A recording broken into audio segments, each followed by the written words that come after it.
역대상 말씀을 계속 묵상하고 있는데요. 이제 거의 막바지에 왔습니다. 많은 족보와 이름들만 있는 역대상 말씀 읽으시느라고 되게 힘드셨는데요. 이제 오늘 내일까지 하면 이제 역대상이 끝납니다.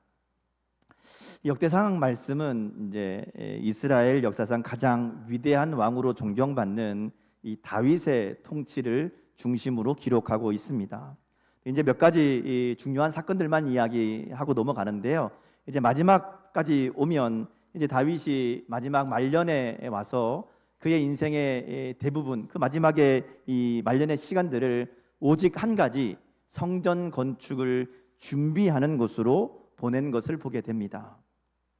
이제 22장부터 시작되는 이 성전 건축의 준비는 역대상 마지막 장인 29장까지 길게 이어집니다. 지난주에 말씀 나눈 것처럼 다윗이 하나님 앞에 성전을 지어드리고 싶다라는 마음으로 나갔지만 하나님께서 다윗에게 말씀하셔서 다윗의 인생이나 다윗의 나라나 하나님의 성전이나 다윗이 짓는 게 아니라 하나님이 세우시는 인생이고 하나님이 세우시는 나라라는 것을 분명하게 깨닫게 하시죠. 다윗이 하나님 말씀 앞에 이 사실을 깨닫고 자신의 힘으로 하나님의 성전을 짓겠다는 그 꿈을 포기합니다. 그 계획을 접어요. 그리고 하나님의 뜻대로 되기 원합니다. 이렇게 기도하고요. 자기가 할 수 있는 최선의 일, 자기에게 맡겨진 그 일들을 정말 성실하게 감당하는 것을 우리가 보게 됩니다. 다윗이 나라를 안정시키고 주변 나라들을 정복하고 그래서 나라가 평안하게 될 수 있도록, 그래서 하나님이 이 땅을 정말 평강으로 다스리시는 분이라는 것을 모든 나라가 알 수 있도록 그 사전 작업을 다윗이 다 합니다. 그리고 이제 아들 솔로몬을 통해서 성전이 지어질 수 있도록 하나님의 말씀하신 대로 그 일들이 이루어지도록 준비하는 일을 감당해 나갑니다. 그래서 다윗이 성전 건축을 준비하는 일을 보면요, 굉장히 열심히 합니다. 22장부터 그 내용이 나오는데요, 22장에 보면 다윗은 성전 건축에 준비한 모든 자재들을 미리 준비합니다. 이게 몇 년에 걸릴지 모르는데 하여튼 그 말 듣고부터 준비한 거예요. 돌과 철과 놋과 백향목, 나무, 그러니까 건축 자재들이죠. 다 이런 것들을 준비하면서 하나하나 쌓아 놓습니다. 근데 역대상에 보면 이 내용을 기록하면서 역대상 22장 2절에서 4절까지 간단하게 기록합니다. 다윗이 성전 건축을 위해 돌과 뭐와 뭐 이렇게 준비했다, 이렇게만 나와요. 그리고 이제 그 다음 5절부터 16절까지는 솔로몬에게 당부하는 내용이 나오고요, 17절부터 19절까지에는 백성들에게 당부하는 내용이 나옵니다. 그 내용이 뭔가 하면 성전 건축에 대한 이야기예요. 그러니까 성전 건축을 준비하면서 다윗이 중요하게 생각한 게 뭔가 하면 건축 자재를 준비하는 것도 중요하지만 더 중요한 것은 이 성전을 짓는 일에 앞장설 솔로몬이 준비되는 것이고, 그 솔로몬과 함께 이 성전을 지어갈 백성들이 준비되어야 된다는 겁니다. 말하자면 자재보다 사람이 중요하다는 것을 다윗이 알고 있었던 거예요. 그래서 그것을 준비합니다. 솔로몬에게 성전 건축을 당부하면서, 야, 성전 건축은 정말 내가 처음에 꿈꾸던 것이지만 하나님이 너를 통해 하실 것이라고 말씀하셨다고, 이 성전 건축은 하나님이 약속하신 것이라고 강조하면서 네 꼭 해야 된다 얘기합니다. 근데 성전 건축을 하라고 이야기하면서 건축보다 더 중요한 게 있다 이렇게 얘기해요. 그게 뭔가 하면 하나님과 함께 하는 것이다. 하나님의 말씀을 지키는 것이고, 그리고 하나님의 말씀대로 살아가는 것이 제일 중요하다. 그래야 성전 건축도 할 수 있다, 이렇게 얘기한 겁니다. 우리 22장 11절에서 13절까지 말씀을 한번 같이 읽어보겠습니다. 자, 시작. 이제 내 아들아, 여호와께서 너와 함께 계시기를 원하며 내가 형통하여 여호와께서 내게 대하여 말씀하신 대로 내 하나님 여호와의 성전을 건축하며 여호와께서 내게 지혜와 총명을 주사 내가 이스라엘을 다스리게 하시고 또 하나님 여호와의 율법을 지키게 하시기를 더욱 원하노라. 그때에 내가 만일 여호와께서 모세를 통하여 이스라엘에게 명령하신 모든 규례와 법도를 삼가 행하면 형통하리니 강하고 담대하여 두려워하지 말고 놀라지 말지어다. 다윗이 무슨 얘기하는가 하면 솔로몬에게 성전 건축을 당부하면서, 야, 성전 건축을 꼭 해야 되는데 근데 더 중요한 게 있다. 하나님의 말씀대로 살아야 되고 하나님이 명령하신 모든 규례와 법도를 지켜라. 그러면 네가 성공할 거다, 형통할 거다. 하나님 너와 함께 하셔서 너에게 약속하신 대로 다 이루실 것이다. 그러니까 두려워하지 말고 하나님만 의지하고 말씀대로 살아라. 당부하고 또 당부하는 겁니다. 이건 이스라엘 백성들을 향한 당부도 마찬가지입니다. 우리 22장 19절 말씀 같이 읽겠습니다. 22장 19절. 자, 시작. 이제 너희는 마음과 뜻을 바쳐서 너희 하나님 여호와를 구하라. 그리고 일어나서 여호와 하나님의 성전을 건축하고 여호와의 언약궤와 하나님의 성전의 기물을 가져다가 여호와 이름을 위하여 건축한 성전에 드리게 하라 하였더라. 저건 백성들에게 하는 얘기예요. 백성들에게 무엇보다 하나님의 마음과 뜻을 다해서 하나님을 구하라고, 하나님을 찾으라고, 그리고 하나님을 섬기라고, 그리고 일어나서 하나님의 성전을 건축하고 하나님만 예배하라고 당부하는 겁니다. 자, 지금 이 다윗이 하고 있는 이야기의 주제의 핵심은 성전 건축이에요. 성전을 지어라는 겁니다. 근데 성전 건축을 이야기하면서 실제로 그 내용은 뭔가 하면 하나님을 섬기라는 거예요. 하나님의 말씀대로 살아라, 하나님만 예배해라, 그러기 위해서 성전을 지어라, 이 얘기인 겁니다. 그러니까 다윗의 당부는 단순히 성전 건축이 건물을 짓는 게 아니라 믿음을 세우는 것이라는 것을 분명하게 알게 합니다. 여러분, 교회는 건물이 아니잖아요. 교회는 하나님의 자녀들이 모인 곳이 교회입니다. 그러기에 건물보다 먼저 세워져야 되는 것이 사람입니다. 역대기는 이것을 분명하게 이야기하고요. 그래서 이어지는 말씀을 보면 역대기가 계속해서 전하는 내용이 바로 이것을 이야기합니다. 말씀드린 대로 다윗의 성전을 위한 준비의 핵심은 이제 23장부터 28장까지 기록되어 있는 사람들을 준비하는 거였어요. 제사장과 레위인들을 24개의 조로 나누어서 직무를 수행하게 하고요. 성전의 문지기 또 찬양대를 조직해서 성전의 일을 돕게 합니다. 관리와 재판관들을 세워서 말씀대로 살아갈 수 있도록 백성들을 돕는 일을 조직하지요. 그러니까 성전과 또 성전에 관련된 모든 일을 맡은 자들을 체계적으로 그 일을 감당할 수 있도록 조를 나누고 담당자를 임명하고 순서를 정하고 이런 일들을 쭉 이제 진행을 하는 겁니다. 사실 이 모든 일은 성전 건축 다음에 필요한 일입니다. 성전이 있어야 거기에서 이제 뭐 할 일들을 나누는 건데, 다윗은 성전을 짓기 전인데 아직 시작도 안 했는데 먼저 그 안에서 일할 사람들부터 조직하고 있다라는 겁니다. 그 일들을 먼저 논의하고 준비합니다. 실제로 이 일들은 나중에 이루어져요. 역대상 23장 27절에 보면 이 다윗의 유언대로 이 일들을 다 했다 이렇게 얘기하거든요. 그러니까 지금 다윗이 이런 일들을 준비하고 계획하고 세워놓고 실제로 그 일들이 그대로 이루어지는 것은 나중에 아마 다윗이 준비한 대로 진행되었다 이렇게 볼 수 있습니다. 어쨌든 다윗은 성전 건축을 준비하고 당부하면서 가장 중심을 둔 것이 사람들이었다는 겁니다. 사람을 세우는 일, 성전 건축을 앞장설 솔로몬을 세우고 그 일들을 도울 백성들을 세우고 그리고 성전에서 하나님을 섬길 제사장들과 레위인들을 세우는 이 일들을 먼저 했다라는 겁니다. 그래서 다윗의 꿈이 단순히 멋지고 화려한 이 성전 건물을 짓겠다는 것이 아니라 이 성전을 통해서 이스라엘 백성들이 하나님을 만나고 하나님을 바르게 예배하는 그런 공동체, 그런 나라가 되기를 꿈꾼 것이라고 볼 수 있습니다. 다윗이 꿈꾼 하나님의 성전은 건물이 아닌 거예요. 그가 깨달은 거죠. 건물이 중요한 게 아니라 하나님을 예배하고 백성들을 말씀으로 가르치는 것이 중요하고, 그렇게 말씀대로 순종하는 백성들이 될 때, 말씀대로 나라를 다스리는 왕이 있을 때에 그 나라가 형통하고 하나님의 복을 누리게 될 것을 다윗이 분명하게 확신했던 겁니다. 그래서 성전을 준비하는 일들을 맡기면서 이것을 대해서 성전을 섬길 사람들을 준비하는 것으로 그 핵심 사역을 삼았다라는 것이죠. 그리고 오늘 본문은 이제 바로 그러한 이 성전에서 일할 레위 사람들을 불러 모으고 그들에게 직무를 분담하는 그 내용의 시작 부분입니다. 이제 23장부터 28장까지 이게 쭉 이어지는데요. 우리 오늘 2절부터 5절까지 말씀을 한번 다시 읽겠습니다. 자, 2절, 5절, 2절부터 5절, 자, 시작.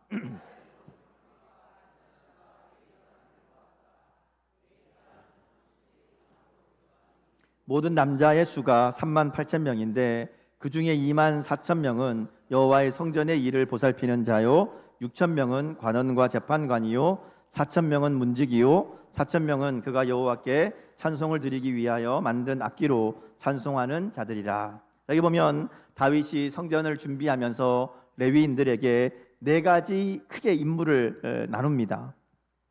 첫 번째가 성전을 보살피는 일이라고 나오는데요. 이 성전을 보살피는 일이라는 것은 성전에서 가장 중요한 목적인 제사와 예배를 위한 일이라고 할 수 있습니다. 뒤에 이제 28절부터 32절까지 보면 구체적으로 그들이 맡은 일이 무엇인지가 자세하게 나옵니다. 거기 보면 뭐 청소하는 일도 있고요. 또 이 제사를 드릴 제물을 준비하는 일도 있습니다. 어쨌든 여러 제사와 관련된 그 일들을 맡은 사람들이 이제 성전을 보살피는 일을 맡은 사람들입니다. 특별히 그들은 제사장이었던 아론 자손을 도와서 성전에서 제사하는 일과 성전의 또 성물을 관리하는 모든 일들을 맡았던 사람들이라고 할 수 있습니다. 모든 예배가 제사가 잘 진행될 수 있도록 돕는 사람들이 첫 번째 사람들입니다. 여기에 제일 많은 사람들이 이제 배치가 되지요. 그 다음 나오는 사람들이 관원과 재판관이라고 나옵니다. 이들은 말씀을 가르치고 백성이 말씀대로 사는 것을 돕는 일을 맡은 사람들이라고 말할 수 있습니다. 원래 레위인들이 말씀을 이제 연구하고 가르치는 일들을 하는데요. 이것을 이제 보다 일상생활에서 그들이 정말 말씀대로 살아갈 수 있도록 그들을 찾아가서 가르치고 관리하고 또 만약에 문제가 생겼을 때에 재판을 통해서 이 옳고 그름을 무엇이 말씀에 맞는 것인가를 확인해주고 바르게 가르쳐주는 그 일들을 감당한 사람들이라고 볼 수 있습니다. 자, 그리고 이제 성전 문지기죠. 이들은 성전을 지키고 관리하는 일을 맡습니다.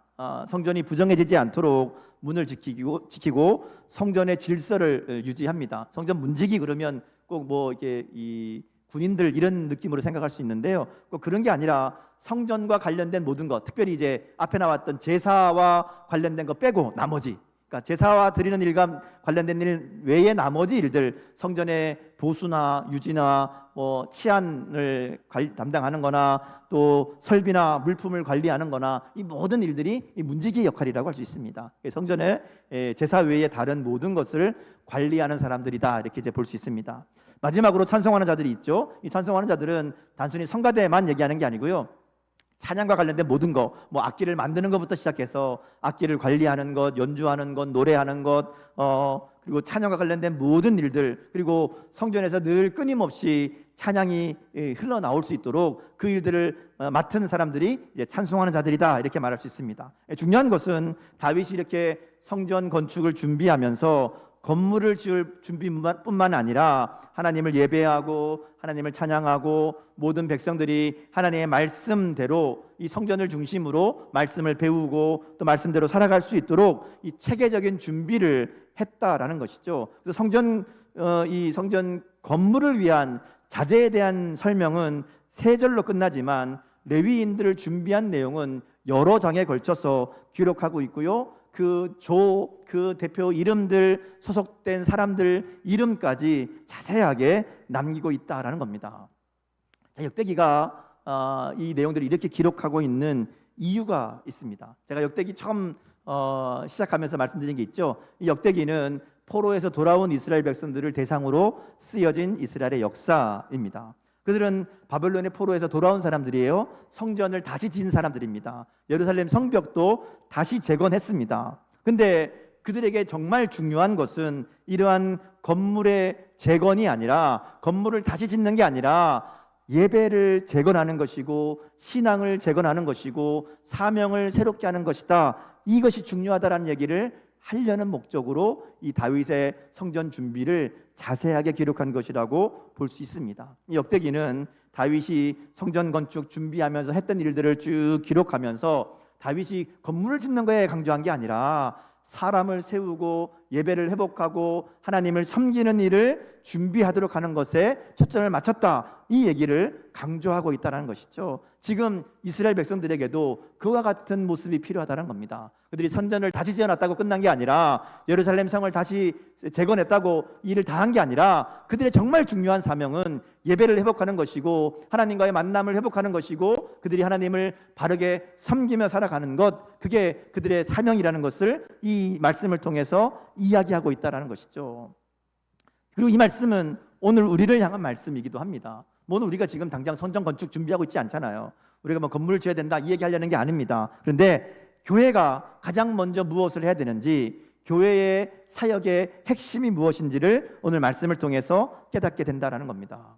교회는 건물이 중요한 게 아니잖아요. 겉으로 드러나는 게 중요한 게 아닙니다. 사람이 얼마나 많으냐 적으냐 그것도 중요한 거 아닙니다. 교회가 정말 중요한 것은 교회가 하나님을 바르게 예배하고 있는가, 그 교회가 정말 하나님을 바르게 예배하는 교회인가, 하나님 말씀을 바르게 배우고 가르치는 그런 곳인가, 교회를 통해서 하나님을 기쁘시게 하는 그런 공동체로 세워져 가고 있는가. 그래서 그 교회가 세상 가운데 하나님의 영광을 드러내고 하나님의 사랑을 보여주고 있는가, 이게 중요하다는 겁니다. 우리가 다음 주에 교회 창립 40주년 감사 예배를 준비하고 있습니다. 지난 40년의 은혜를 감사하고 또 새롭게 우리를 통해 일하실 하나님의 역사를 기대하는 마음으로 여러 가지 행사들을 준비하고 있습니다. 근데 우리가 이런 일들을 하면서 그 이유를 분명하게 알아야 됩니다. 우리가 40주년을 행사를 준비하고 우리가 이제 연초부터 쭉 해오고 있지만, 이런 일들을 진행하는 것은 40년이라는 시간이 특별한 시간이니까 의미 있으니까 행사라도 해야 되지 않느냐, 그런 의미가 아닙니다. 제가 40주년을 작년부터 이제 준비하면서 제가 계속해서 말씀드리는 두 단어가 있습니다. 기억하시나요? 제가 40주년 하면서 뭔 얘기를 항상 하죠? 은혜와 사명을 이야기했습니다. 이렇게 모른 척 하시면 안 되는데, 제가 광고 드릴 때마다 반복해서 창립 40주년은 하나님의 은혜에 감사하고 우리의 사명을 새롭게 해야 되는 시간입니다, 이렇게 말씀을 드렸습니다. 창립 40주년은 하나님의 은혜에 감사하는 시간입니다. 지금까지 인도하신 은혜, 우리를 주님의 한 몸으로 만나게 하신 그 은혜에 감사하는 시간이 되어야 됩니다. 하나님이 오늘 우리의 삶 가운데 베푸신 은혜에 감사하고 지난 40년 동안 교회를 위해 수고한 우리 모든 분들, 목사님과 또 장로님들, 모든 권사님들, 집사님들, 성도님들의 이 섬김과 헌신에 감사하는 시간이 되어야 된다는 것이죠. 그리고 또 한 가지, 새로운 사명을 다짐하는 시간이 되어야 됩니다. 사람도 나이가 40이면 장년이잖아요. 40살 먹었는데 아무것도 안 하고 있으면 뭐라 그래요? 걱정하시잖아요. 교회도 마찬가지입니다. 그저 존재만 하는 교회가 아니라 이 세상에서 하나님의 사랑을 전하고 복음을 선포하는 교회로, 하나님의 사명을 감당하는 교회로 쓰임받아야 될 줄 믿습니다. 우리 각자 개인도 마찬가지이고 우리 교회도 마찬가지거든요. 우리 40주년을 보내면서 우리가 교회의 사명을 새롭게 하는 시간이 되어야 될 줄 믿습니다. 교회의 사명을 여러 가지로 이야기할 수 있겠지만, 우리 교회의 사명을 제가 부임하면서부터 첫 해부터 사무총회록에 목회 계획에 교회의 사명에 대해서 써놓은 내용이 있습니다. 역시 이게 나는 몰라라 하시는 표정인데, 교회 홈페이지에도 있습니다. 관심 있게 보신 분들도 있으시고요, 또 큰 관심 없이 넘어가신 분들도 아마 있으리라 생각을 합니다. 그래서 오늘 다시 한번 우리 교회 사명을 다시 새롭게 하면서 이 사명을 다지는 그런 시간을 가지려고 합니다. 우리 같이 한번 읽어보겠습니다. 우리 수원중앙교회 교회의 사명 선언문 같이 읽겠습니다. 자, 시작. 수원중앙교회는 하나님의 임재를 경험하고 회복의 축복을 누리는 예배가 있고 말씀과 양육을 통해 예수님을 닮은 제자가 되며 주님의 사랑으로 섬기며 나누는 교제로 하나됨을 이루고 이웃을 섬기는 봉사로 하나님 나라의 복음을 전하고 세상을 변화시키는 선교 공동체입니다. 이 사명은 저의 목회 철학이기도 하고요, 또 우리 교회가 가지고 품어야 될 비전이기도 합니다. 사실 이건 우리 교회만의 특별한 독특한 그런 비전이 아니라 이 땅의 모든 교회들이 중심에 두어야 될 교회의 중요한 5가지 핵심 사역을 담고 있는 그런 비전입니다. 여러 번 강조해서 말씀드렸는데, 교회가 중요하게 감당해야 될 5가지 사역이 있습니다. 예배와 교육과 교제와 봉사와 전도입니다. 제가 양육반 할 때 교회에 대해서 말씀드릴 때마다 꼭 나누는 내용이고요, 또 제가 기회 있을 때마다 교회의 중점 사역으로 말씀드리는 내용입니다. 그리고 저희가 교회가 이 5가지 사역이 균형 있게 이루어지는데 초점을 맞추고 계획을 세우고 또 사역을 진행하고 있습니다. 중요한 것은 우리 모두가 이 같은 비전을 품고 함께 주어진 사명을 이루어 가야 된다라는 겁니다. 다윗이 레위인들에게 여러 직무를 맡기고 그들이 각자 맡은 분야에서 정해진 순서에 따라 충성되게 자신들의 역할을 감당할 때 성전이 하나님을 예배하고 하나님의 임재를 경험하는 진정한 성전이 될 수 있었던 것처럼 오늘 우리들도 각자 같은 마음을 품고 각자의 자리에서 맡겨진 직무를 성실하게 감당할 때 우리 교회가 하나님을 기쁘시게 하는 교회, 그리고 하나님의 역사를 나타내는 교회로 쓰임받게 될 줄 믿습니다. 그러기 위해서 우리 한 사람 한 사람이 중요합니다. 왜냐하면 우리 한 사람이 바로 교회거든요. 내가 바로 서야 우리 교회가 바로 서는 겁니다. 그래서 예배를 통해 하나님의 임재를 경험하고 충만한 하나님의 은혜를 누림으로 몸과 영혼의 회복이 있어야 된다라는 겁니다. 예배를 통해서 구원의 은혜를 다시 한번 경험하고 확인하고 그 은혜에 감사하고 기쁨과 평안이 회복되어야 됩니다. 그럼 교회에서 예배드리는 목적이 하나님을 만나고 하나님의 은혜를 경험하는 데 있잖아요. 하나님의 은혜가 다시 마음속에 새겨지고 이 땅의 삶을 살면서 힘들고 지쳐서 어려워서 잊어버렸던 하나님의 은혜가 다시 채워지고 그 은혜에 감사하는 마음이 회복되는 것이 예배입니다. 교회에 왔는데, 예배 드리러 왔는데 짜증만 나고 불만과 불평만 가득하다면 그 예배를 제대로 못 드린 거예요. 하나님을 만나지 못한 겁니다. 하나님의 은혜가 회복되지 않은 거예요. 그런 분들은 하나님의 은혜가 회복되기를 기도해야 됩니다. 다른 기도 다 필요 없습니다. 하나님을 만나고 하나님의 은혜를 회복하게 하옵소서. 하나님 때문에 감사하고 하나님 때문에 기뻐하는 그런 우리의 삶이 되게 하옵소서. 이 일이 예배를 통해 이루어져야 됩니다.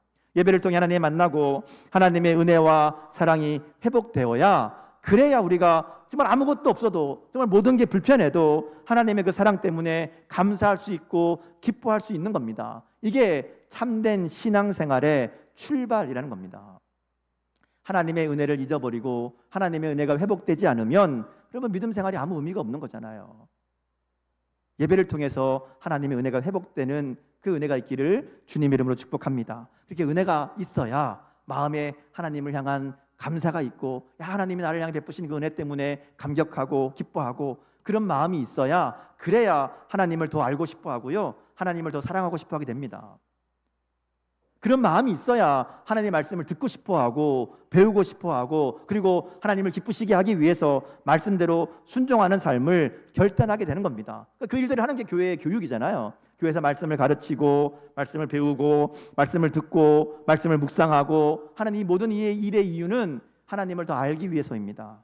그리고 하나님을 더 사랑하기 위해서라는 것이죠. 하나님을 알고 싶은 마음, 사랑하고 싶은 마음이 생기려면 은혜가 있어야 되는 거예요. 나를 향한 하나님의 은혜가 분명하게 회복되어야, 깨달아져야, 그래야 이 교육도 이루어지는 것이고 그 교육이 효과가 있는 거죠. 자녀들에게 말씀을 가르치는 이 교육도 마찬가지입니다. 교회가 이런 일들을 잘 감당해야 된다는 것이죠. 나아가서 바로 그 은혜가 있기 때문에 서로를 사랑하게 되는 겁니다.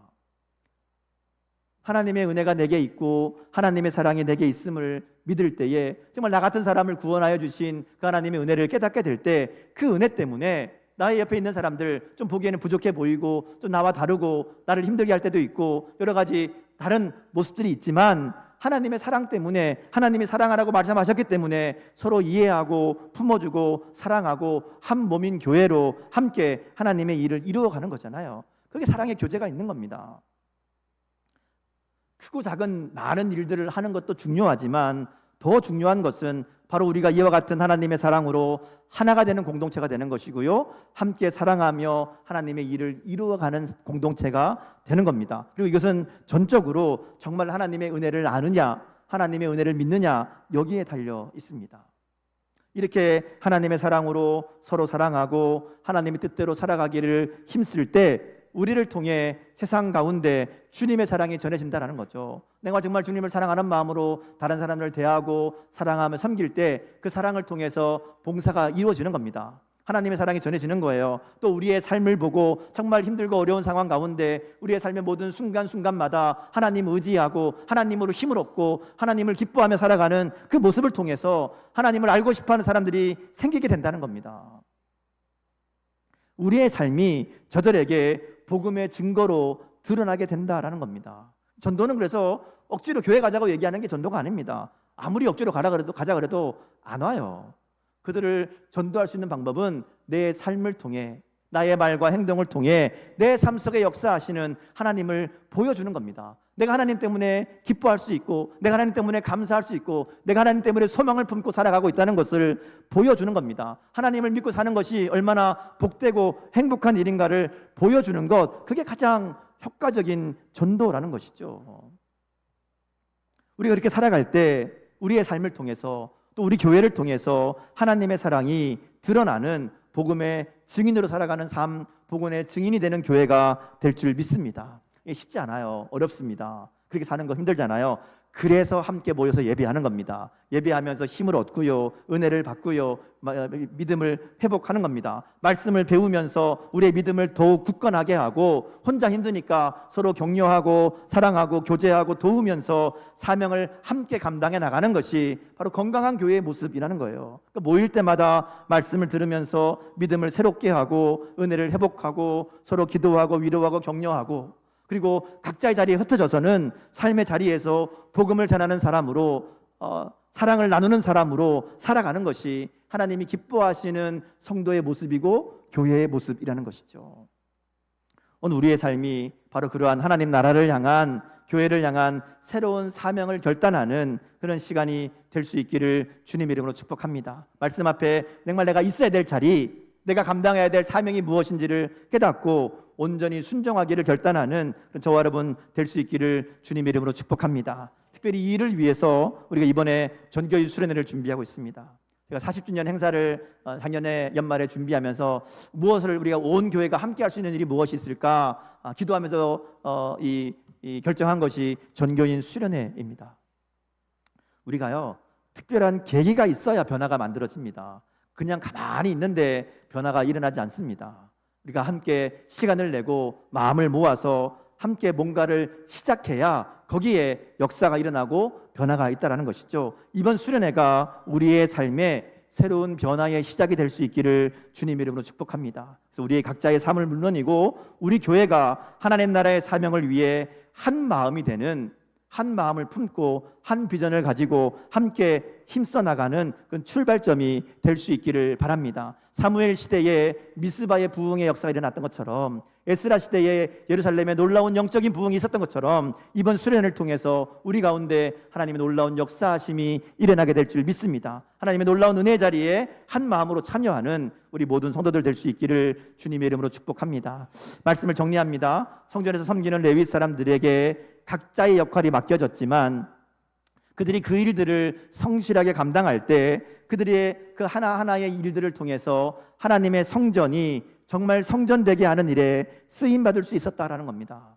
꼭 앞에 서서 제사를 진행하는 제사장만이 아니라 성전의 모든 사역이 순조롭게 진행될 수 있도록 보이지 않는 곳에서 청소하고 음식을 준비하고 자리를 지키고 작은 일들에 충성하는 그들을 통해서 이 성전이 준비되고 세워졌다는 것을 우리가 기억해야 될 줄 믿습니다. 그들이 각자 맡은 역할은 다르지만 하나님 앞에서 하나님을 섬기는 그 한 가지 목적을 위해 순종했던 것처럼 오늘 우리들도 각자 맡겨진 삶의 자리에서 역할은 다르지만 같은 비전을 품고 한 마음으로 하나님 우리에게 주어진 사명의 길을 성실하게 걸어가는 결단이 있기를 주님의 이름으로 축복합니다. 그래서 우리 교회가 정말 하나님을 기쁘시게 하는 교회로, 이 땅에 하나님의 사명을 온전히 이루는 교회로 세워지는 데에 한 마음으로 동역하는 저 여러분 될 수 있기를 주님의 이름으로 축복합니다. 기도하겠습니다.